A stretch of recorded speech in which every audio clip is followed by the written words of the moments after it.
Is it still in the barren? Just saw somebody out with a blue and white scarf this morning, so I thought maybe there's a big parade in Manchester in the Vaughan or something. Oh, okay. Yeah.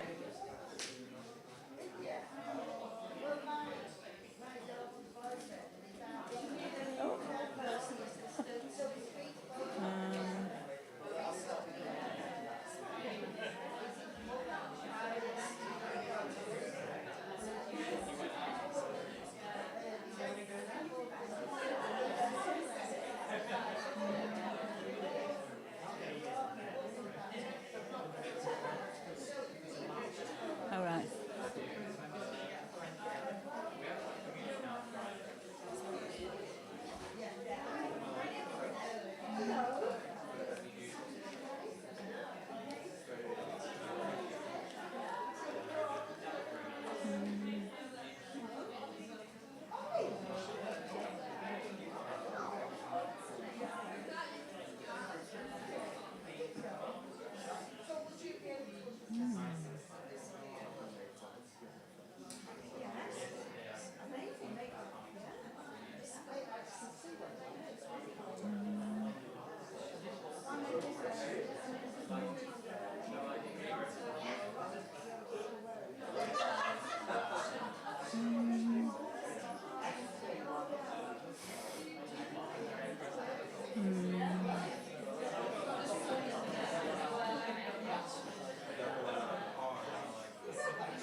Okay.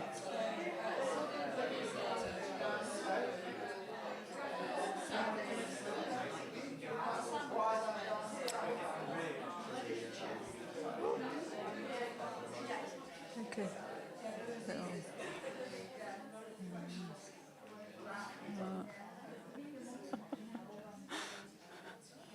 Hi.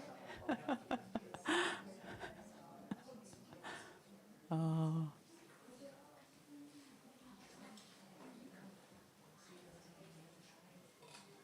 Okay. Let's make a start. Just want to do a very, very warm welcome to everybody who's come to our Buddha Day celebration here at the Buddhist Centre. And my name's Suryaka. I'm just going to be doing a little bit of that emceeing type of thing in the day.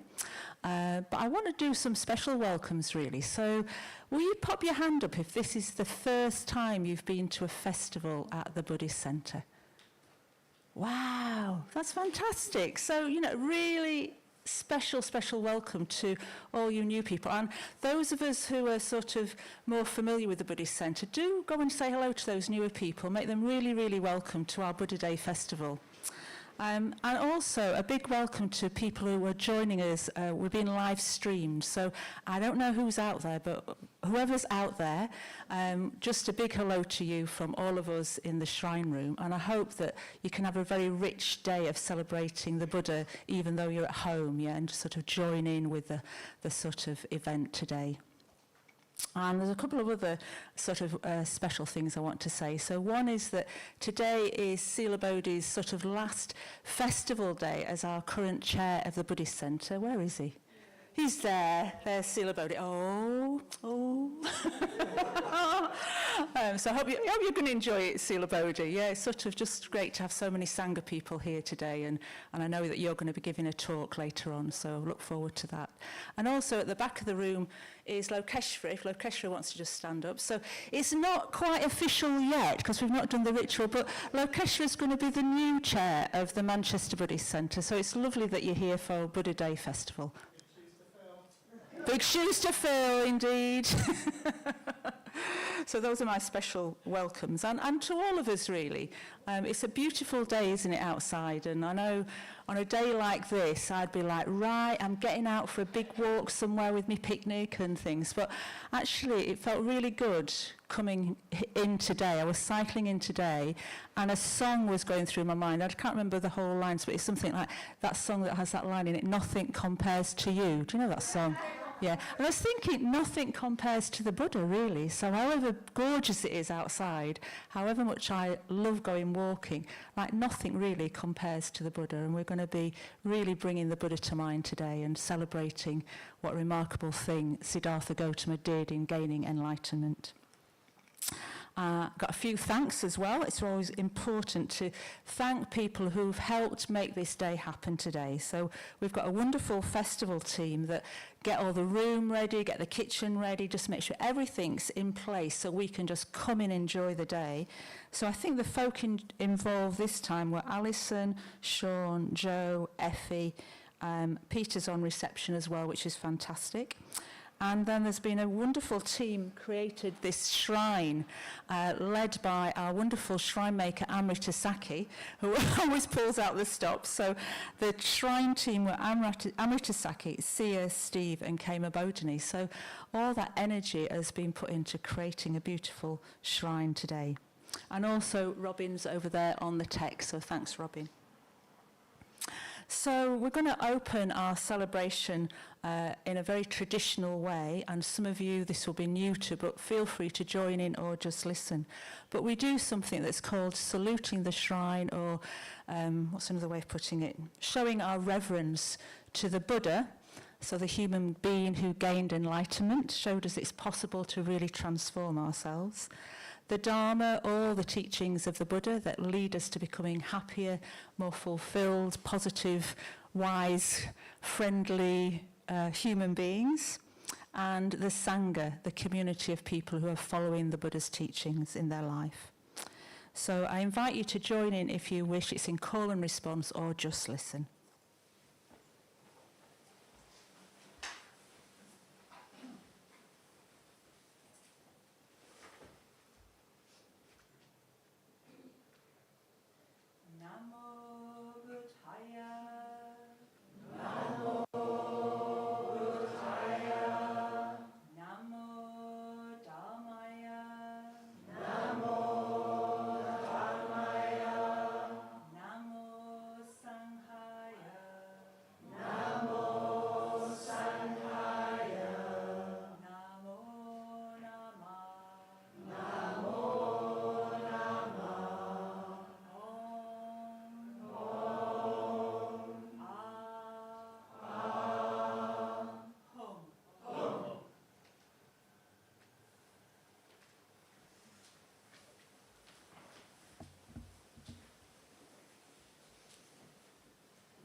So yeah, at the heart of today's celebration is an opportunity to sort of collectively remember that a human being, so like, just like us, no different to us, off days, struggles, aspirations, all of that, had a quest for meaning and truth. And they actually managed to realize something called enlightenment. They woke up to how things really are. And I found a lovely little quote this morning. I was just looking in a book for how the Buddha himself described gaining enlightenment. What he said was that ignorance was banished, knowledge arose, darkness was banished, light arose. Insight into things not previously heard came to me, knowledge, wisdom, and light. And I think the shrine today with that beautiful sort of radiant sun really communicates that quality of light and illuminating what was not illuminated before enlightenment, yeah.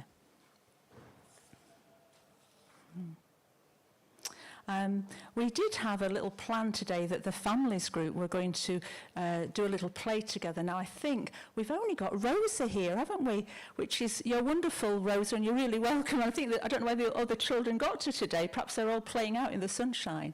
But I know that Alicia is going to do some storytelling for us around about 11 o'clock.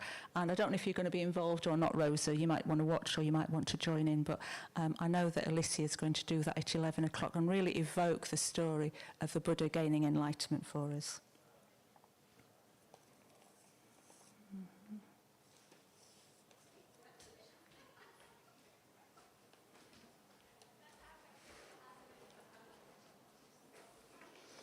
So I'm just going to invite myself and all of us just to really sort of be as present as we can, really engage and enjoy today's celebration. And we've got a program today that I hope will help us connect to the Buddha and his qualities and to each other. So I just want to run through with you what we're going to be doing today. So in a little while, we're just going to spend some time just looking at the shrine and taking the shrine in. And we're going to do some chanting to sort of really bring the Buddha to mind. And there'll be an opportunity to make an offering of a candle, or there's some beautiful Bodhi leaves as well. And then at 11 o'clock, Alicia is going to do some storytelling for us, bringing to mind the Buddha's story of how he actually gained enlightenment. So I'm really looking forward to that. There's Alicia with her props ready. You're going to go and rehearse? Yeah, fantastic. Off you go. So that's wonderful. So it'll be Alicia and Rosa telling that story for us. And then after the storytelling, we'll have a little break. And then Dayanandi, who's here with us today, is going to lead us in a meditation to really bring the Buddha to mind in a meditative way. And that'll lead us up to lunch together. And then after lunch, Silabodhi is going to give a talk. I don't know if you've got a title, it doesn't matter, but we're going to give a talk on the Buddha. Who or what is the Buddha? All will be revealed this afternoon, and he's also going to be in conversation with a few other order members about their connection to a Buddha figure. And then we're going to have an opportunity to go into small discussion groups, or you might just want some sort of quiet space in the shrine room just to sit quietly and reflect. And then we're going to end the day by having a puja, which means sort of devotional verses. Again, if you're new to that, you can just listen or you can join in, and Vishankha will lead that special puja for us at the end of the day. So that's the plan. Okay.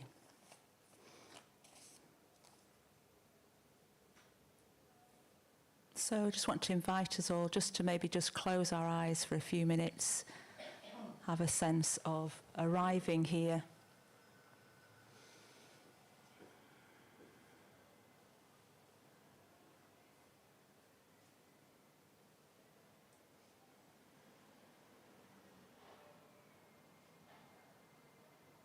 So you might want to just take a few deeper breaths.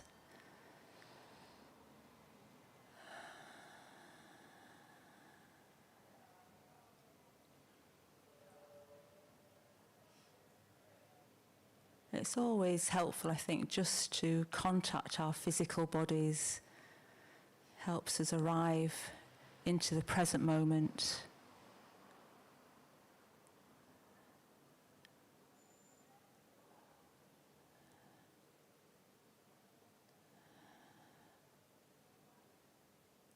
So being aware of our bodies and our feet and the contact with the floor or the mat.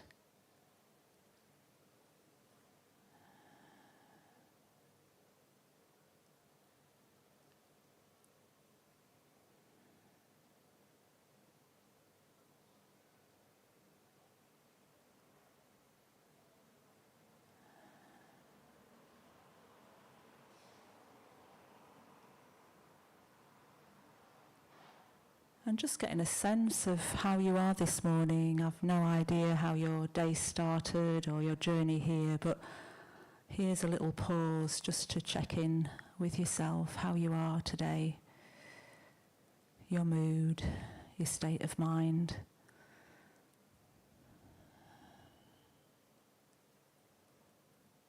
And just know, however you are, you're just welcome to be here.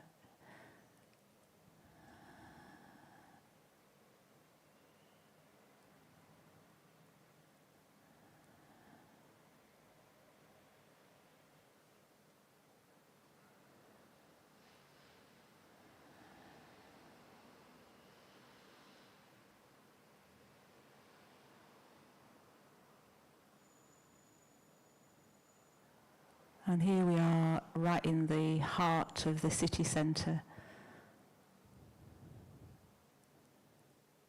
All that other activity happening in Manchester today, and we've chosen to come here to celebrate the Buddha's enlightenment, to connect with each other.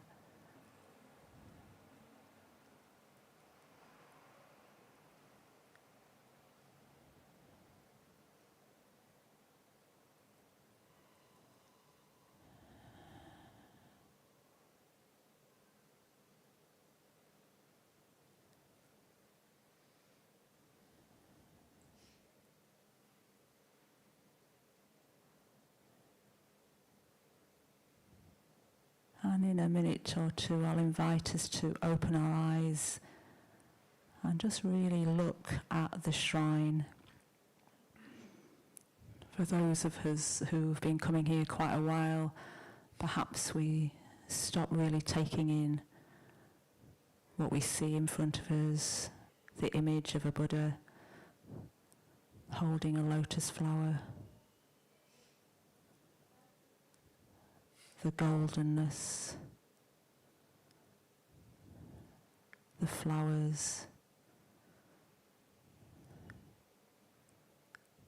the expression on the Buddha's face, his eyes, his mouth.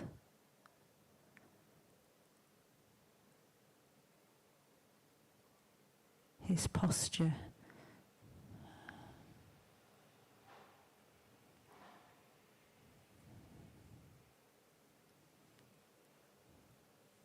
And today, this beautiful image behind the Buddha of like a giant sun radiating out into the world.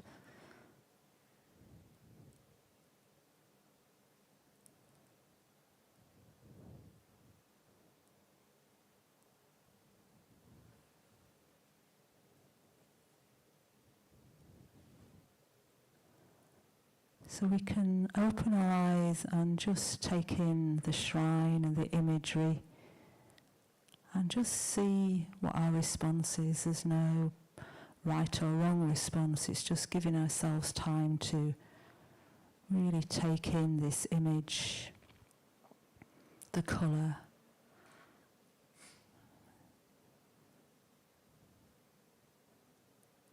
And we'll just sit and look at the shrine for about 5 minutes. And after that, I'll start the Shakyamuni mantra, the mantra associated with the historical Buddha. And during the mantra, if you wish, you can just come up to the shrine, several people at once, and just take one of the objects in front of the shrine, the leaf or a candle or a little golden pebble, and place it on the shrine just as an acknowledgement of your connection or your interest in what this figure represents.